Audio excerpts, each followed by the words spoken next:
이 믿음이라는 말은 얼마나 우리에게 친숙한 말입니까? 그럼에도 불구하고 이 믿음이라는 말을 우리는 굉장히 오해하고 있다고요. 그래서 많은 엉터리 같은 일을 믿음이라는 말을 오해함으로 해서 우리가 저지르고 마는데, 오늘은 그 믿음에 대해서 명확히 좀 알아보도록 하겠습니다.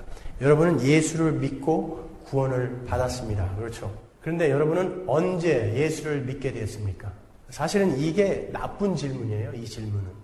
언제 예수를 믿게 되었습니까? 당신은 언제 구원을 받았습니까? 당신은 언제 구원의 확신을 갖게 되었습니까? 이런 질문이 우리 60, 70년대, 80년대까지 한국 기독교를 병들게 한 그러한 질문이라고요. 당신은 언제 믿게 되었습니까? 언제 구원의 확신을 얻게 되었습니까? 그래서 사람들이 자꾸 자기의 경험이나 체험으로 돌아가기 시작했다고요. 언제지? 왜 저 사람은 저렇게 명확히 자기가 구원받은 날을 기억하고 있는데 나는 그날이 없는 거야? 그런 막 안에서 사이다가 튀는 그런 경험이 왜 나에게는 없지? 그래놓고 불안해하기 시작한다고요, 사람들이. 그래서 자꾸 자기의 경험이나 체험으로 돌아간다고요. 아, 언제일까? 나에게는 그게 언제이지? 내가 인식하지 못한 그 순간이 있었을 텐데. 아, 그때 트레스티아스 가가지고 3번 거품 물고 쓰러졌을 때 그때인가? 아, 아니면 모 부흥사가 왔을 때 그 집회에서 내 온몸이 전기가 오르는 듯한 그런 체험을 했는데 그때인가? 아니면은 어떤 예배에서 정말 내 눈알이 빠질 만큼 울었을 때, 세상에 태어나서 그렇게 울어본 적이 없는데 그렇게 울었을 때 그때인가? 막 이렇게 자기의 체험과 경험을 찾아 올라가기 시작했다고요. 아, 그때가 내가 믿은 순간일 거야. 그런데 성경은 분명히 성령으로 말미암아 우리에게 믿음이 오는데 그 성령은 언제 오는지, 어디서 오는지 우리는 알지 못한다고 그런다고요. 저도 언제 제가 믿게 되었는지, 언제 제가 구원을 받았는지 저도 몰라요, 그 날짜를. 물론 지금은 제가 예수를 믿고 있습니다. 근데 언제 이 믿음이 저에게 왔는지는 저는 몰라요. 그래서 제가 찬송가 중에 제일 부르기 곤란한 찬송가가 거기 너 있었는가 그때에. 그 십자가 현장에 거기 너 있었는가 그때에. 저는 거기 없었거든요. 근데 자꾸 물어보는 거예요. 거기 너 있었는가 그때에. 아니요. 저는 거기 없었지만 물론 예수 그리스도 안에서, 영적으로 예수 그리스도 안에서 그 자리에 있었지만 저의 지금 이 실존은 거기에 없었다고요. 근데 그 십자가 사건으로 말미암아 제가 이 자리에 있게 된 것은 확실하단 말이에요. 여러분, 우리가 믿음에 대한 오해를 가지고 얼마나 많은 엉터리 같은 일을 저질렀습니까? 사람들은 믿음 하면은 이 믿음만 가지면 우리가 못할 것이 없다라는 교육을 어려서부터 받아왔어요.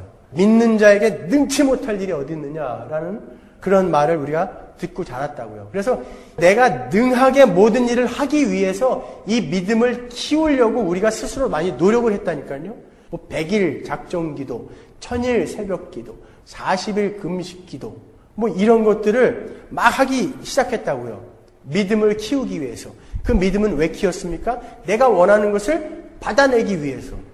만약에 그렇게 해서 믿음이 주어진다면 그게 왜 은혜이며 선물이겠습니까? 제가 옛날에 고등학교 때 하도 성경이 안 믿겨져가지고요. 제가 고등부 회장이었거든요, 교회에서. 하도 근데 성경이 안 믿겨져가지고 전도사님한테, 전도사님, 제가 이게 도저히 안 믿겨집니다. 어떻게 해야 이게 믿을 수 있는 것입니까? 그랬더니 그 전도사님이 저한테 그냥 믿어! 그러더라고요. 아니, 안 믿겨지는데 어떻게 믿어요? 하도 제가 그렇게 얘기하니까 그 전도사님이 저한테 불러가지고 믿습니다, 믿습니다. 이거를 그냥 안 믿어질 때마다, 의심이 들 때마다 믿습니다, 믿습니다. 그것도 그냥 믿습니다 하면 안 되고 저희 여의도 쪽 발음으로 믿습니다 이렇게 하루에 한 수백 번 외치면 믿어진다는 거예요. 근데 믿어집니까? 그렇게 해가지고? 만약에 그렇게 믿습니다 해갖고 믿어졌다면 그거는 곧 흔들려버릴 모래 위에 쌓은 사상 누각 같은 믿음이에요. 그것은 곧 흔들린다고요. 그건 마인드 컨트롤이라고 하는 것이지 믿음이 아니란 말이에요. 만약에 우리가 믿습니다 해가지고 그렇게 해서 믿어진다면, 믿음이 커진다면 그게 어떻게 하나님의 선물이며 그게 어떻게 하나님의 은혜겠습니까? 은혜는 받을 자격이 없는 자에게 거저 주어지는 게 은혜래잖아요. 그 믿음은 은혜라고 배웠지 않습니까, 우리가? 그러면 그 믿음은 우리가 그렇게 노력해서 우리가 키울 수도 없는 거고 우리가 받을 수도 없다라는 것을 우리는 성경에서 익히 배우지 않았습니까? 우리가 이 믿음이라는 것을 자꾸 국어사전의 개념을 갖고 그 믿다라는 말의 명사형이 믿음이다라고 생각을 하기 때문에 여러분들이 자꾸 오해하시는 거예요. 성경의 이 개념은 국어사전의 개념을 갖고 따라오면은 상당히 오해가 될 만한 소지가 많은 단어들이 많이 있다고요. 부흥이라는 말이라든지 형통이라는 말이라든지 이런 말들은 성경이 말하는 바와 국어사전이 말하는 바와 다르단 말이에요. 이 믿음도 역시 국어사전이 말하는 바와 우리가 성경에서 말하는 믿음이라는 바는 다르다 말이죠.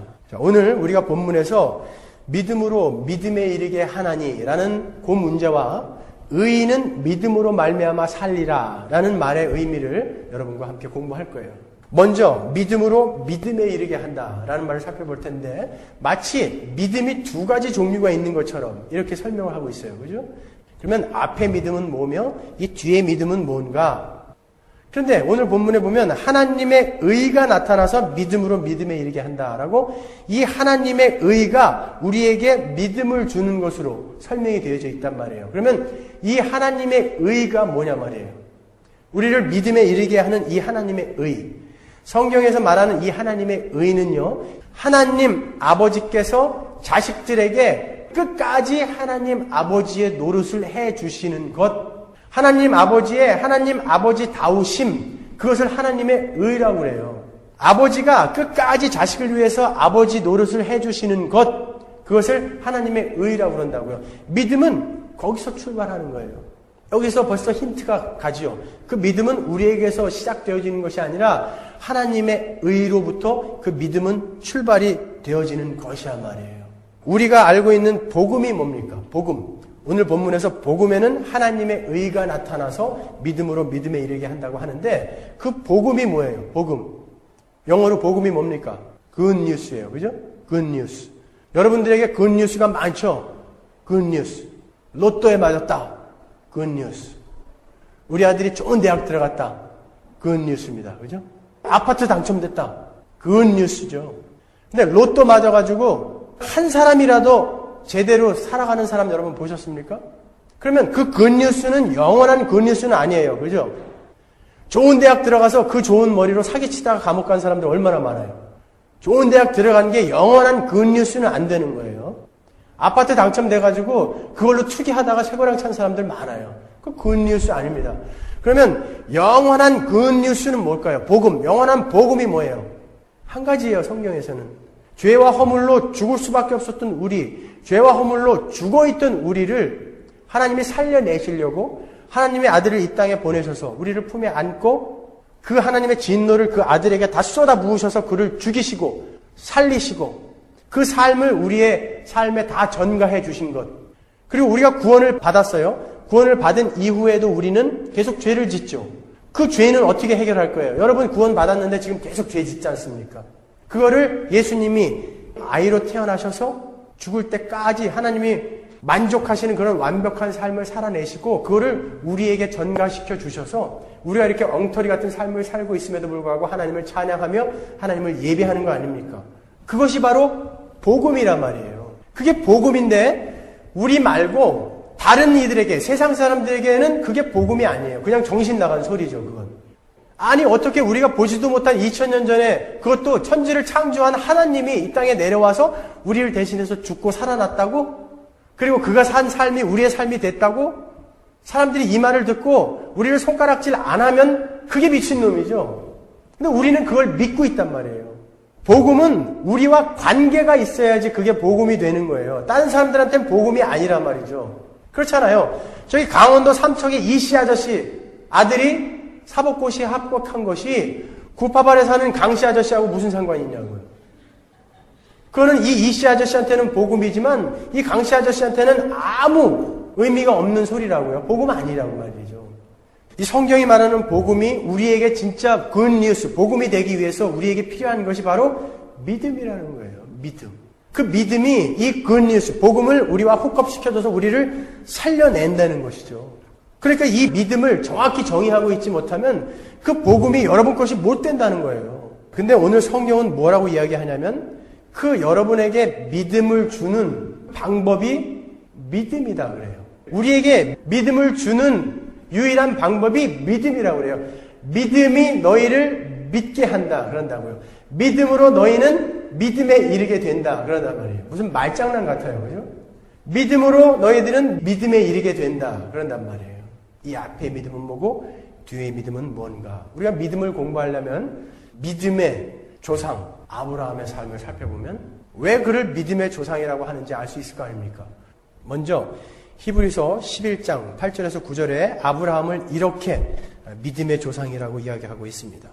믿음으로 아브라함은 부르심을 받았을 때에 순종하여 장래 기업으로 받을 땅에 나갈새 갈 바를 알지 못하고 나갔으며 믿음으로 저가 외방에 있는 것 같이 약속하신 땅에 우거하여 동일한 약속을 유업으로 함께 받은 이삭과 야곱으로 더불어 장막에 거하였으니 분명 믿음으로 아브라함은 부르심을 받았을 때 순종하여 나갔다 그런다고요. 믿음으로. 이 믿음으로 나갔다고 하는데 과연 아브라함이 믿음으로 나갔는지, 우리가 생각하는 그 믿음으로 나갔는지 창세기 11장 31절로 가겠습니다.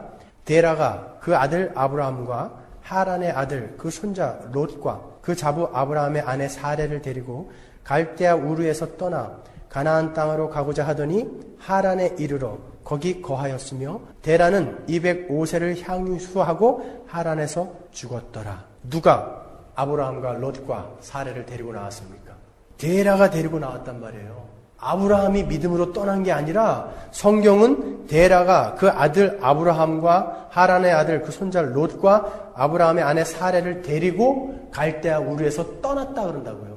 아브라함이 그 식솔들을 데리고 떠난 게 아니라 데라가, 아브라함의 아버지인 데라가 자기의 명령권 아래에 있는 그 식솔들을 다 데리고 떠난 거예요. 그런데 분명히 하나님은 아브라함에게 갈대아 우르에서 나타나셨다고요. 그리고 아브라함에게 명령하셨단 말이에요. 사도행전 7장 2절로 가겠습니다. 스데반이 가로되 여러분 부형들이여 들으소서. 우리 조상 아브라함이 하란에 있기 전 메소포타미아에 있을 때에 영광의 하나님이 그에게 나타나셨어요. 가라사대 네 고향 친척을 떠나 내가 네게 보일 땅으로 가라 그랬단 말이에요. 분명히 하나님은 아브라함에게 나타나가지고 너 본토 친척 아비집을 떠나서 내가 너에게 지시할 땅으로 가라 그랬는데 데라가 그 식솔들을 데리고 나온단 말이에요.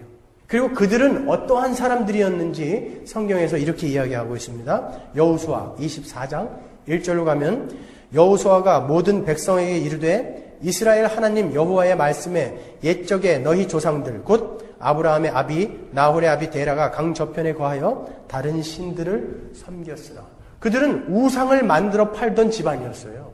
우상을 섬기는 자들이었어요. 하나님을 믿는 자들이 아니었다고요. 정리를 해보면요. 갈대아 우르에 사는 우상을 만들어 파는 데라의 집안, 그 아들인 아브라함에게 하나님이 나타나셨어요. 너 지금부터 내가 지시할 땅으로 떠나라. 그러면 내가 너에게 복을 내려줄게. 그랬다고요. 본토 친척 아비집을 떠나서 내가 지시하는 땅으로 가라. 그러면 내가 너로 큰 민족을 이루고 내게 복을 주어 내 이름을 창대케 하리니 너는 복의 근원이 될지라. 그랬다고요. 우상을 섬기는 그 집에 어떤 분이 나타나셔서 내가 너희들에게 복 줄 테니까 떠나라. 그렇게 꼬셨단 말이에요. 우상을 섬기는 자들이 가장 바라는 게 뭐죠? 복이에요. 그 우상을 통해서 얻어내려고 하는 게 뭐예요? 복이라니까요. 하나님이 그 복 줄게.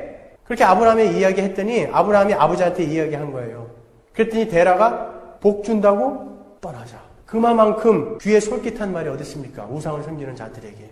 하나님은 왜 믿음의 조상을 그런 우상을 섬기는 갈대아 우르에서 건져내셨을까요?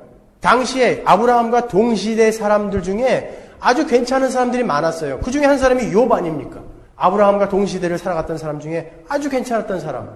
욥이 우리의 믿음의 조상이 됐다면 우리가 수긍할 만한데 하필 우상을 섬기던 그 집안에서 아브라함이라는 믿음의 조상을 끄집어내신다고요. 왜 그랬을까요?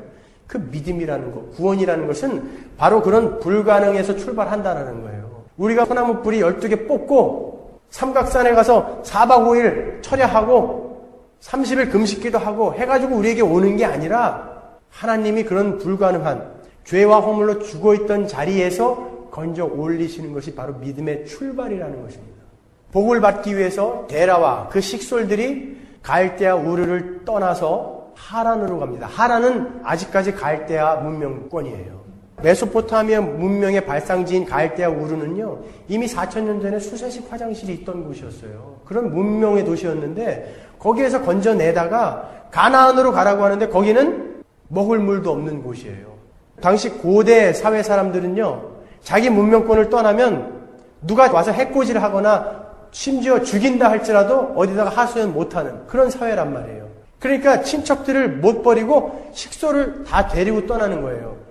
거기다가 무서우니까 데라는 끝끝내 가나안까지 못 들어가고 하란에서 머물다가 죽어요. 아브라함도 75세까지 바로 그 하란에서 머문다고요. 본토, 친척, 아비집 떠나라 했는데 아브라함이 뭘 한 가지 떠났습니까? 본토, 갈대아 우르 떠났어요? 여적 갈대아 문명인 하란에 있었다고요. 친척, 롯을 데리고 가죠. 아비집을 떠나요. 아비가 데리고 나갔어요. 이게 무슨 믿음입니까, 여러분? 믿음으로 출발했다라고 하는데 이게 믿음이냔 말이에요.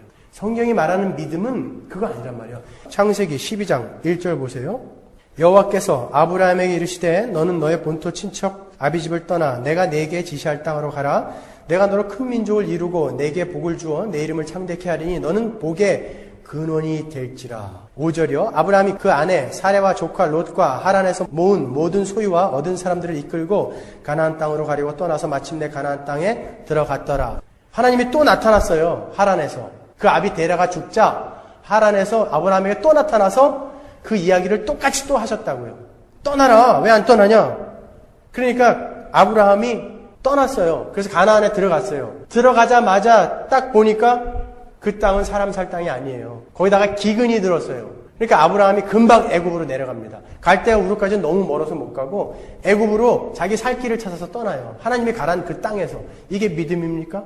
창세기 12장 10절 보십시오. 그 땅에 기근이 있으므로 아브라함이 애굽에 우거하려 하여 그리로 내려갔다. 이는 그 땅에 기근이 심하였습니다. 그가 애굽에 가까이 이를 때에 그 아내 사레더러 말하되 나 알기에 그대는 아리따운 여인이라.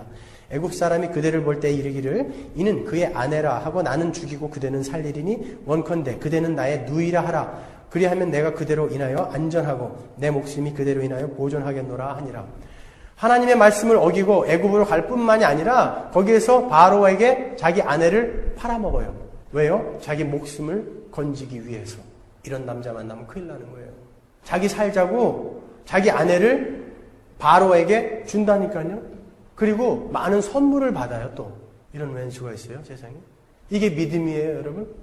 아니, 이때가 아브라함이 75세 이후란 말이에요. 그러면 사라도 60세가 훨씬 넘었을 텐데 얼마나 이뻤길래 그랬는지 몰라도 사라를 왕에게 팔아먹는데 한 번이 아니라 나중에는 그랄 왕에게 그 이삭이 뱃속에 있었는데도 팔아먹어요. 참 취향도 독특하죠? 임신한 할머니를 얼마나 이뻤길래 말이죠. 그랄 왕이 또 취해요, 가서. 아브라함이 저지른 일이에요, 그게. 근데 하나님이 아브라함을 때리지 않고요, 바로를 때린다고요. 그러니까 바로가 아브라함을 불러서 너 왜 나 속였냐? 다 가져가라. 네 와이프까지 다 데리고 가라. 이렇게 약하고 겁쟁이이며 믿음이 없었던 아브라함이 이 하나님이 도대체 누구이시길래 이 애굽 왕 바로가 당시 세계 최고의 통치자였던 애굽 왕 바로가 벌벌 떨며 나에게 이렇게 대접을 해줄까? 그분이 뭔가 대단한 분인가 보다라고 조금씩 알아간단 말이에요. 이 아브라함의 삶이 바로 신앙인이라고 하는, 믿음이 있는 그리스도인이라고 하는 여러분들의 삶이란 말이에요. 우리는 바로 믿음이 있다라고 하면서 이렇게 계속 실패하고 쓰러진다고요. 근데 하나님은 우리를 그렇게 가르쳐 가신다니까요. 그러면서 가끔 믿음을 보이기도 해요. 어떻게 해요? 그때 소돔과 고모라 왕을 비롯해서 9개 나라의 왕들이 연합해서 막 싸우는 일이 있었는데 그때 소돔과 고모라에 살던 조카 롯이 잡혀간다고요. 그러니까 아브라함이 분연히 일어나서 자기네 집에 있던 하인들 있죠. 그 하인들 318명을 데리고 거기 그 전쟁터가 어디라고 거기를 말이에요. 호미, 부지깽이 이런 거 갖고 가갖고 싸워서 이겨요. 그리고 롯을 데리고 온단 말이에요. 그리고는 그 탈취한 재물들 아브라함이 다 뺏어서 다시 갖고 오거든요. 그러니까 소돔 왕이 그거 당신 다 가지시오. 그러니까 하나님이 나를 부유하게 하시는 것이지 네가 나를 혹시 부자로 만들었다고 할까봐 나는 못 갖겠다 그러고 재물에 대한 의연함까지 보여준다고요. 그리고 조카 롯에게 네가 원하는 땅은 네가 가져라. 네가 남겨놓은 땅 내가 가질게. 이렇게 가끔 믿음의 승리한 모습도 보여준다고요. 그러면서 또 계속 실패해요. 또 아이프 팔아먹고 하나님이 나타나셔서 너에게 자손 준다 그러는데 씩 웃으면서 에이 웃기고 있네. 내 나이가 지금 몇인데. 이러면서 또 불신하는 모습을 보여준다고요. 그리고 하녀인 하가를 통해서 이스마엘을 또 낳는다고요. 이렇게 성공하고 때로는 실패하고 또 한 발짝 나가서 성공하고 또 실패하고 이게 우리의 신앙의 여정이라고요. 그런데 그때마다 하나님께서 같이 계신다고요. 그러면서 아브라함을 가르쳐 가세요. 가르쳐 가신다고요. 보세요. 창세기 17장 17절 보시면 하나님께서 아브라함에게 아들 줄게 그랬더니 아브라함이 엎드려 웃으며 심중에 이르되 100세 된 사람이 어찌 자식을 낳을까? 사라는 90세니 어찌 생산하리요? 이게 믿음이에요. 이게 믿음으로 아브라함은 갈대아 우르를 떠났다의 그 믿음이냔 말이에요. 하나님을 믿은 거예요, 이게. 사라는요. 사라도 믿음으로 잉태치 못했는데 잉태했다 그러죠. 히브리서 11장에서. 사라는 창세기 18장 10절 보시면 그가 가라사대 기한이 이를 때에 내가 정녕 내게로 돌아오리니 내 아내 사라에게 아들이 있으리라 하시니 사라가 그 뒤 장막문에서 들었더라. 아브라함과 사라가 나이 많아 늙었고 사라의 경수는 끊어졌는지라 사라가 속으로 웃고 이르되 내가 노쇠하였고 내 주인도 늙었으니 내게 어찌 낙이 있으리요. 사라도 웃어요. 비웃는 거예요, 하나님을. 하나님, 내가 지금 이미 경수가 끊어졌고 이렇게 나이가 늙어서 마른 나무 토막 같은데 어찌 나에게 후사가 있다라고 이야기하십니까? 라고 웃었다고요. 그래서 아들 이름이 이삭 아닙니까? 웃음.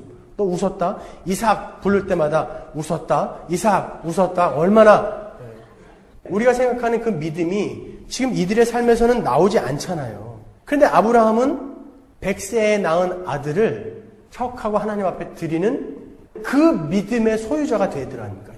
볼까요? 창세기 22장 16절로 갑니다. 가라사대 여호와께서 이르시기를 내가 나를 가리켜 맹세하노니 내가 이같이 행하여 내 아들 내 독자를 아끼지 아니하였은즉 하나님 앞에 드린 거예요. 독자를 내가 네게 큰 복을 주고 내 씨로 크게 성하여 하늘의 별과 같고 바닷가의 모래와 같게 하리니 내 씨가 그 대적의 문을 얻으리라. 또 내 씨로 말미암아 천하 만민이 복을 얻으리니 이는 내가 나의 말을 준행하였음이니라 하셨다 하니라.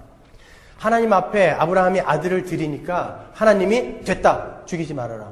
내가 네 마음 알았다. 그래놓고 축복하시는데 그 축복의 말이 창세기 12장의 하란에서 아브라함에게 했던 이야기, 창세기 15장에서 아브라함에게 언약했던 그 이야기, 그 똑같은 언약이라고요. 여기에서는 아브라함, 네가 나에게 네 아들을 바쳤으니까 내가 너에게 축복해줄게. 그 약속은요, 그 축복은 이미 창세기 12장하고 15장에서 약속이 되어졌던 거예요. 그러면 뭐예요? 어떻게 추론해 볼 수 있어요? 하나님은 이미 아브라함에게 그 복을 주려고 작정하신 거예요. 그래 놓고 이 형편없는 아브라함이 그 복을 받을 만한 인간이 못 되니까 이 복을 주긴 줘야 되겠는데 얘가 그런 자격이 안 되니까 얘를 그렇게 만들어 가시는 거예요. 인생을 통해서. 이 복을 주려고. 절대로 우리가 하나님이 원하는 수준으로 자라나서 하나님이 우리를 칭찬해 주시는 게 아니라 하나님은 우리에게 복을 주시려고 작정하셨고 그 작정되어져 있는 복을 받을 만한 자격이 되어져 있는 자를 만들기 위해서 이 인생을 허락하시고 우리를 끌고 가시는 거라는 거예요. 아브라함의 삶이 바로 그거 아닙니까? 창세기 12장 1절에서 3절까지 똑같은 그 하나님이 축복을 하신다고요. 창세기 15장 5절에서도 똑같은 그 축복을 하신단 말이에요. 그러면 믿음이라는 게 뭐냐? 어떻게 아브라함이 이 창세기 22장에서 자기의 100세에 낳은 아들을 하나님 앞에 척 드릴 수 있게 되었느냐? 그 믿음이 도대체 뭐냐? 믿음이라는 게 뭐냐면요. 하나님께서 우리를 죄와 허물로 죽었던 우리를 건져내셔서 완성된 하나님의 백성으로 하나님의 말씀에 완전히 순종하고 항복하고 그 믿는 그 백성으로 만들어 가시는 그 전체를 믿는 것을 우리가 믿음이다 그런다고요. 그것은 우리에게 한 번에 주어져요. 우리가 차츰 믿음을 키워가는 게 아니라 한 번에 주어진다고요. 왜냐하면 우리는 그리스도인이고 그리스도인은 의인이라고 하지 않습니까? 그 의인은 믿음이 없으면 의인이 되지 못하잖아요. 성경의 논리상. 그러니까 우리는 이미 믿음이 있어야 의인이 되는 거예요. 그러니까 우리는 이미 믿음을 갖고 있다고요. 하지만 그 전체가 우리 안에 다 들어와 있는데 우리는 아직 내가 스스로 인식하지 못하고 이해하지 못하는 객관적인 믿음만을 갖고 있는 거예요. 근데 하나님이 나에게 주어진 이 믿음을 나를 패고 때로는 얼르고 때로는 달래고 하면서 이게 나에게 이해되어지고 인식되어지는 그 믿음으로 아 맞아 하나님이 그런 분이시구나. 나는 그런 지경에 있었는데 내가 이렇게 건져내줌을 받았구나라고 내가 믿습니다라고 고백할 수 있는 그 주관적인 믿음으로 바꿔 가시는 걸 믿음으로 믿음에 이르게 한다라고 이야기하는 거예요. 믿음은 하나님이 시작해서 하나님이 끝내시는 거예요. 우리는 already not yet이라는 교리를 들었죠. 우리는 이미 의인입니다. 그죠? 하지만 우리는 예수께서 다시 오시는 날 의인으로 완성되어질 거예요. 우리는 이미 믿음이 있습니다. 하지만 우리는 예수께서 다시 오시는 날 완전한 그 믿음, 나는 이렇게 하나님 앞에 항복합니다라는 그 완전한 믿음의 완성의 소유자가 될 거라고요. 그러니까 이미 우리에게는 주어져 있는 것이에요, 다. 우리는 의인이고 구원을 받았고 우리는 믿음이 주어져 있는 자들인데 이 땅을 살아가면서 그것을 우리는 확인하고 우리 것으로 만드는 바로 내 이성으로 고백할 수 있는, 내 이성으로 항복할 수 있는 내 것으로 만드는 작업을 이 땅에서 하는 거란 말이에요. 그래서 믿음으로 믿음에 이르게 한다. 하나님은 우리에게 믿음을 부어주셔서 우리를 믿는 자로 만들어 가신다라는 것을 믿음으로 믿음에 이르게 한다. 아브라함이 이삭을 드릴 때 어떤 믿음의 소유자였는지 한번 보시라고요. 히브리서 11장 18절 보십시오. 그 겁쟁이인 아브라함이 어떠한 믿음의 소유자가 되었는지 여러분이 여기까지 갈 거란 말이에요. 저에게 이미 말씀하시기를 내 자손이라 칭할 자는 이삭으로 말미암으리라 하셨으니 저가 하나님이 능히 죽은 자 가운데서 다시 살리실 줄로 생각한지라 비유컨대 죽은 자 가운데서 도로 받은 것이니라. 아브라함은 분명히 하나님이 이 이삭을 다시 살리실 것을 알고 그 가슴에 칼을 꽂으려고 했다는 거예요. 분명히 죽은 자도 살리시는 분이 하나님이라는 것을 아브라함이 그 인생을 통해서 하나님을 알고 배웠다는 거예요. 그 인생은 거의 실패가 대부분인 인생이었어요. 여러분 그러니까 낙담하고 실망하지 마시라고요. 여러분은 그렇게 실패하고 실망해야 여러분이 누군지 알게 되는 것이고 하나님이 그럼에도 불구하고 나 같은 것을 살리셨으니 그 큰 사랑이 얼마나 큰 건지 알게 되는 거란 말이에요. 우리끼리 서로 예수 믿는 자가 어떻게 저렇게 사냐? 그렇게 말씀하시지 말란 말이에요. 집에 가면 자기도 똑같잖아요. 그러면서 서로 상대방 보고 야 예수 믿는 자가 어떻게 저렇게 사냐? 우리는 그 과정에 있는 거예요. 오히려 여러분들에게 그 죄악과 여러분의 그 실패와 좌절은 하나님이 여러분을 하나님의 백성으로 만들어가기 위한 하나의 방법이요 때로는 축복이라고까지 이야기할 수 있는 거예요. 여러분이 저기만 소망하고 있다고 한다면 정말로 실패와 좌절 속에서 하나님을 만나고 그 하나님의 백성이 된 사람들이 얼마나 많습니까? 예수 잘 믿다가 돈 좀 벌었다고 해갖고 오히려 세상 속으로 빠져버린 사람들이 또 얼마나 많아요. 우리가 지금까지 가지고 있던 세상 사람들이 가지고 있는 그 가치관이나 세계관을 빨리 찢어버려야 된단 말이에요. 그것이 바로 우리를 하나님의 백성으로 만들어가는 첩경이 될 수 있는 것이란 말입니다. 로마서 4장 1절을 보시면 이렇게 결론을 내립니다. 그런즉 육신으로 우리 조상된 아브라함이 무엇을 얻었다 하리요? 만일 아브라함이 행위로서 의롭다 하심을 얻었으면 자랑할 것이 있으려니와 하나님 앞에서는 없느니라. 아브라함은 하나님 앞에서 개뿔도 아무것도 안 했다는 거예요. 하나님이 다 하셨다는 거예요. 그러니까 아무것도 자랑할 게 없는 거예요. 아브라함은. 우리의 삶이, 우리의 믿음이, 우리의 구원이 바로 그거라는 거예요. 그러니까 이 히브리서 11장에서 믿음의 선진, 그 대열에 기드온, 입다, 바락, 삼손 이런 사람들이 들어가 있는 거예요. 모세가 무슨 믿음으로 애굽을 떠났어요? 사람 때려 죽이고 도망간 거잖아요. 근데 무슨 모세가 믿음으로 떠났어요? 바로 그 믿음, 우리가 살펴본 아브라함에게 주어진 그 믿음, 하나님의 열심으로 그는 건져내어짐을 받은 거죠. 기드온의 300용사요? 하나님이 왜 3만 명이 모였는데 29,700명을 보내시고 300명만 남겨놓으시냔 말이에요. 하나님이 강제로 다 보내시잖아요. 12만 명의 대적과 싸워야 되는데 3만 명이 그래도 싸우겠다고 모였는데 막 인커리지해서 싸우게 하지 않으시고 29,700명을 보낸다니까요. 300명만 딱 남기세요. 그리고 기드온 보고 나와서 싸우라고 그래요. 뭘로요? 항아리하고 횃불하고 나팔. 이게 무슨 무기예요 이게? 그것은 전쟁은 하나님이 한다라는 걸 가르쳐주는 거예요. 기드온 같은 그 겁쟁이 혼자 먹고 살겠다고 포도주 틀에서 밀 요만큼 가져다가 혼자 까고 먹고 있다가 하나님 나타나시니까 놀래가지고 말이죠. 이런 겁쟁이를 믿음의 선진으로 만들어 가신 그것을 믿음이라고 하는 거라고요. 삼손은 평생 바람만 피다 갔어요. 뭐 했어요 삼손이? 근데 믿음의 조상의 명단에 들어가 있다니까요. 바락, 두부라 치맛자락 붙들고 당신 안 가면은 나 안 가요. 이런 바보였단 말이에요. 바락은요. 그런데 그들이 떡하니 믿음의 조상의 대열에 쫙 들어가 있다고요. 얼마나 창피할까요? 그런데 그게 믿음이란 말이에요. 우리는 그들보다는 100배 낫죠. 저는 아무리 목숨의 위협이 와도 마누라 2번씩 안 팔아먹어요, 저는. 그런데 그를 믿음의 조상이라고 한단 말이에요. 믿음은 하나님이 시작해서 하나님이 끝낸다. 그 모델이 누군지 아니? 아브라함이다. 그래서 믿음의 조상이라고 하는 것이지, 그가 뭐 대단한 사람이라 믿음의 조상이라고 하는 거 아니란 말이에요. 여러분이 훨씬 낫다니까요. 여러분은 그 예수 그리스도와 십자가를 눈으로 보는 사람들이란 말이에요. 신약시대의 사람들이란 말이에요. 그러면 믿음으로 믿음에 이르게 한다라는 것은 이제 클리어 됐어요. 그죠? 그러면 오직 의인은 믿음으로 말미암아 산다. 이 말을 이제 공부해야 되잖아요. 근데 사도 바울이 오늘 본문에서 뭐라고 그러냐면 기록된 바 의인은 믿음으로 산다 그래요. 그러면 어디에 기록이 되어 있다는 말이 아니에요, 이게. 구약에 어딘가에 있겠죠. 사도 바울이 그거 보고 지금 여기다 기록한 거 아닙니까? 하박국 2장 4절 보세요. 보라, 그의 마음은 교만하여 그의 속에서 정직하지 못하니라. 그러나 의인은 그 믿음으로 말미암아 살리라. 이 의인은 믿음으로 말미암아 살리라는 말은 굉장히 중요한 거예요, 그리스도인에게. 마틴 루터를 비롯한 종교 개혁가들의 개혁 이념이었단 말이에요. 마틴 루터는 바로 이 구절, 이 말씀으로 거듭났다고요. 그러면 여러분도 이 말씀을 이해하면 그 수준이 되는 거예요. 마틴 루터가 뭐 별거예요. 오직 의인은 믿음으로 말미암아 산다. 바울이 하박국의 이 말씀을 인용했을 때는 풀리 이해를 하고 인용을 했을 거라고요. 그러면 이 하박국이 지금 이야기하고 있는 오직 의인은 믿음으로 산다라는 하나님의 말씀이 어떤 배경으로 그들에게 하박국에게 주어졌는지 살펴보면 우리가 명확히 알 거 아니에요. 하박국이라는 선지자는 BC 600년에서 610년 사이에 살던, 활동하던 선지자라고요. 그 하박국, 그러니까 지난주에 살펴봤지만 북이스라엘은 BC 722년에 망했어요.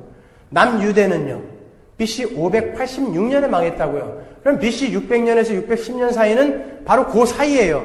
위에 북이스라엘과 남유대가 서로 망해가는 그 시기란 말이에요. 하나님이 왜 이들을 망하게 했습니까? 우상을 섬기고 불경건하고 패역했기 때문에 벌 주는 거죠. 바벨론에게 잡혀가게 하고 북이스라엘은 아수르를 통해서 완전히 부셔버렸다고요. 그래서 사마리아인들을 만들어버렸단 말이에요. 그러면 이 하박국이 살던 그 시대는 가장 패역한 시대였단 말이에요. 그때에 하박국이 하나님께 부르짖습니다. 자기는 의인이에요. 그것을 전제로 하나님께 부르짖어요. 하나님, 언제까지 이 이스라엘의 패역을 보고만 계시겠습니까? 언제까지 저 불경건한 자들이 저렇게 잘 먹고 잘 사는 것을 보고 계시겠습니까? 언제까지 나 같은 의인은 이렇게 고통을 받아야 됩니까? 그리고 하나님 앞에 부르짖어요. 그런데 하나님이 대답 안 하셔요. 그러니까 하박국이 아각거리면서 하나님 왜 대답 안 합니까? 그런다고요.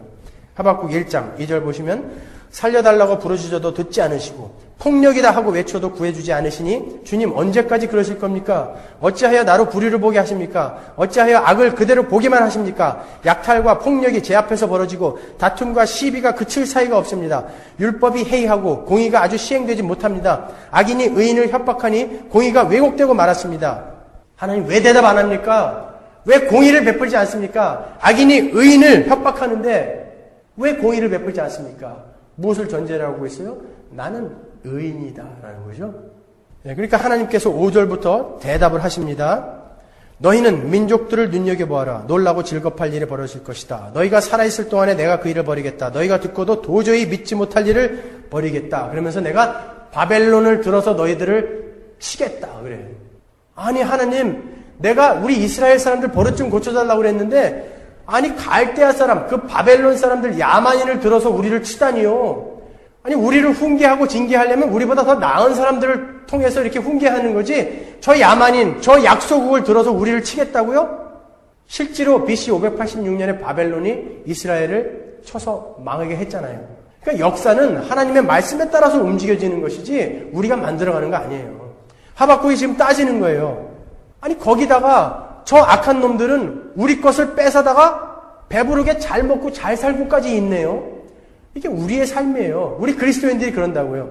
아니 우리는 하나님의 말씀대로 살려고 법대로 하려고 하니까 가게 매상도 제대로 다 신고하고 하면은 세금 다 내고 하면은 그거 어떻게 장사해요. 근데 하나님은 그렇게 하라고 했으니까 그렇게 한다고요. 그러니까 실패하고 때로는 망하기도 하고 그래요. 그리스도인들은. 그런데 요 사람들은 우리를 이용해갖고 우리는 법대로 사는데 망하고 걔네는 더 잘 살아요. 그런 경우가 우리 그리스도인의 삶에 있다니까요. 여러분은 거꾸로 생각하고 계시죠? 하나님, 저들은 빨리 망하게 해주시고 예수 믿는 나 부자 되게 해주십시오. 근데 하나님은 내가 너 그거 만들어주러 이 땅에 오지 않았다. 나는 이거를 이용해서 오히려 하늘의 것을 너에게 알려주고 그것을 주러 온 것이지 너 부자 되고 잘 먹게 잘 살게 해주려고 내가 이 땅에 온 거 아니다 라고 이야기하신다고요. 근데 많은 교회에서 예수 믿으면 우리는 저 사람들보다 훨씬 더 잘 살고 훨씬 더 얼굴도 잘생겨야 되고 밥을 많이 먹어도 날씬해지고 이런 걸 원한다니까요. 기적으로 임해서 말이에요. 우리 기독교는 그런 기독교 아니란 말이에요, 여러분. 그러니까 하박국이 지금 그러는 거예요.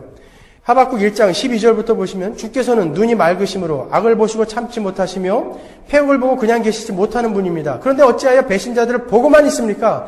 악한 민족이 착한 백성을 삼키어도 조용히만 계십니까? 16절 보면 그러므로 그는 그 그물 덕분에 넉넉하게 살게 되고 기름진 것을 먹게 되었다고 하면서 그물에다가 고사를 지냅니다. 우리들 때문에 걔네들은 잘 먹고 잘 살 수 있게 된단 말이에요. 악인들은 오히려. 거기에다 대놓고 하나님이 말씀하시는 게 바로 이 말씀이에요. 하박국아, 너는 지금 이스라엘이 의인이라고 이야기하고 있고 너도 지금 의인이라고 이야기하고 있다. 그런데 내가 왜 바벨론을 들어서 너를 치려고 하는지 생각을 해봐라. 너를 징계하려고 하는데 이 바벨론을 들어서 너를 징계한다는 것은 너나 이스라엘이나 이 바벨론이나 갈대아 사람들이나 아수르나 똑같은 인간들이라는 거예요. 단지 너희들이 의인이 된 것은 믿음이다. 그러는 거예요.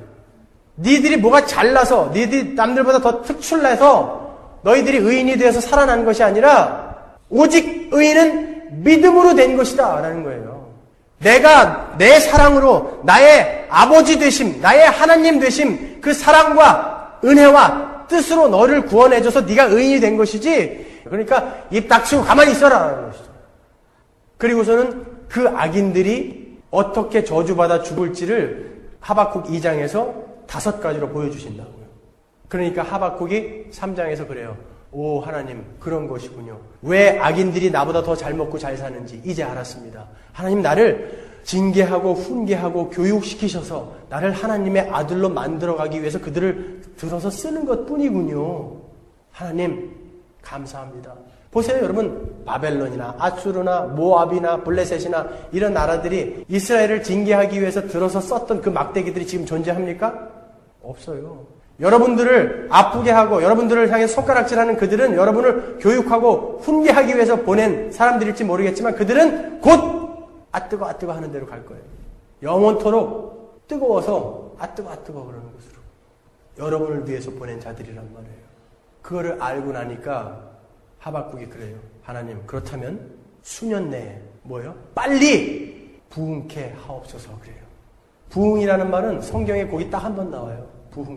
부흥의 불길 타오르게 하소서 막 그러잖아요 여러분. 성경에 거기 한 번 나온다니까요.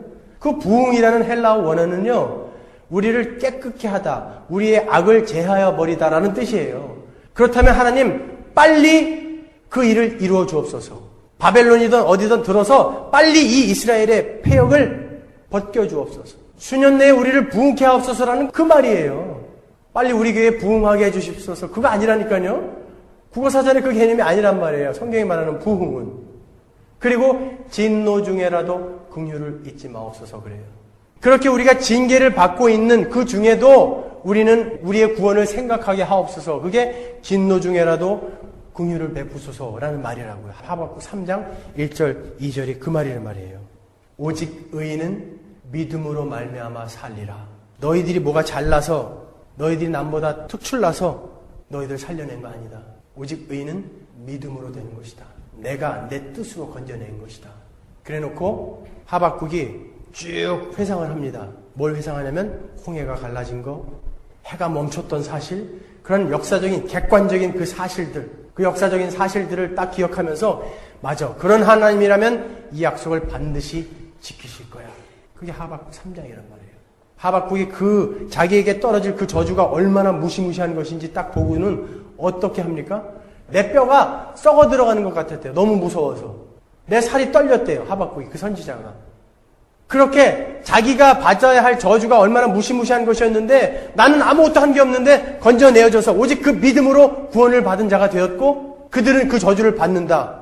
이 사실을 알게 되니까 하박국이 박수를 딱 치고 무화과 나뭇잎이 마르고 포도 열매가 없고 내 외양간에 송아지가 없고 내 밭에 소출이 없어도 나는 나에게 구원을 베푸신 그 하나님만을 기뻐하겠습니다. 그게 우리 그리스도인의 고백이에요. 그게 우리 그리스도인의 삶이라는 것입니다.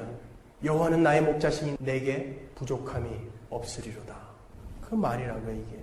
내가 지금 혹시 조금 덜 먹어야 되는 상황이고 혹시 좀 남들보다 더 낮은 지위에 있는 사람이고 그래도 나는 여호와로만 만족한다. 그게 바로 우리 그리스도인의 삶이란 말이에요. 여호와는 나의 목자신데 나는 왜 이렇게 늘 부족할까? 우리 그러고 있잖아요. 여호와는 나의 목자시니 내게 부족함이 없으리로다. 여야 되는데 아니란 말이에요. 여러분, 우리는 하박국의 이 고백을 우리도 동일하게 해야 되는 거예요.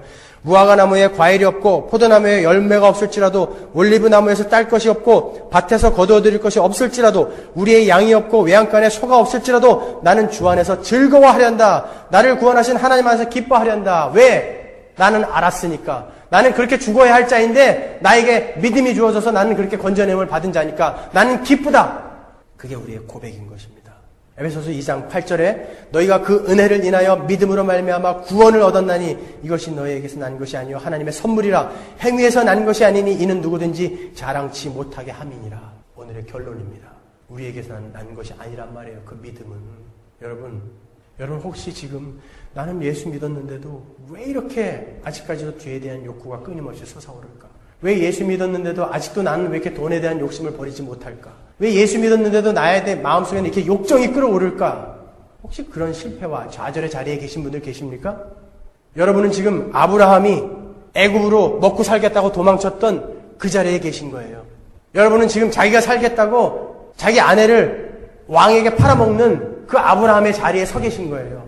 하지만 여러분은 그 일들을 다 겪어내고 모리아 산에서 100세에 낳은 아들을 하나님 앞에 턱 믿음으로 바칠 수 있는 자로 만들어져 갈 것입니다. 아브라함의 삶과 하박국의 이 이야기를 통해서 우리의 삶을 좀 보시라는 거예요. 그리고 용기를 좀 내시라는 거예요. 여러분은 진짜 100점이라는 거예요. 믿음은 나에게 이미 주어졌고 그 믿음은 반드시 나를 나의 주관적인 믿음으로 끌고 갈 것이다. 그것이 여러분의 위로가 되셔야지 아픈데 손 얹고 기도하시면 다 나을 거예요. 이딴 것 갖고 기뻐하지 마시란 말이에요. 기도하면은 로또 맞을 거예요. 코미디 아닙니까 이거? 예배당에서 이런 소리 하는 거. 오직 여호와로 말미암아 내가 즐거워하고 기뻐하리로다.